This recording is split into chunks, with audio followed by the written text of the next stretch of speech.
Hello everyone, welcome you all to the episode 4 of my learning experience.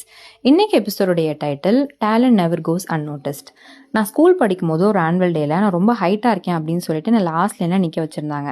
But நம்மளுக்கு எங்கே நின்னா என்ன dance ஆடினா போதும் அப்படிங்கிற தாட் தான். தென் கொஞ்ச நாள் ப்ராக்டிஸ்க்கு அப்புறம் என்ன ஃபர்ஸ்ட் லைனுக்கு மாற்றினாங்க. அதுக்கப்புறம் ரிஹர்சல் அப்போது பிரின்சிபல் மேம் சொல்கிறாங்க, இவ ரொம்ப ஹைட்டாக இருக்கா, அது ஆடாக இருக்குது, அவளை லாஸ்ட் லைனுக்கு போடுங்க அப்படின்னு சொன்னப்போ, no ma'am she is dancing good, that is important, அப்போ ஃபர்ஸ்ட் லைனில் தான் நிற்கணும் அப்படின்னு சொல்லி எனக்காக டிஃபெண்ட்லாம் பண்ணாங்க. அப்போ அது எனக்கு ஒரு பெரிய மோட்டிவேஷனாக இருந்தது. And I said to myself that I've got to do something with dance அப்படின்னு சொல்லிட்டு. இதுலேருந்து நான் என்ன கற்றுக்கிட்டேன் அப்படின்னா, அன்றைக்கி நான் லாஸ்ட் லைனில் நிற்கிறேன் அப்படின்னு ஃபீல் பண்ணி என்னோடய பெர்ஃபார்மன்ஸை கொஞ்சம் கம்மியாக கொடுத்துருந்தேன்னா எனக்கு அன்றைக்கி அந்த ஃபர்ஸ்ட் லைன் கிடச்சிருக்காது.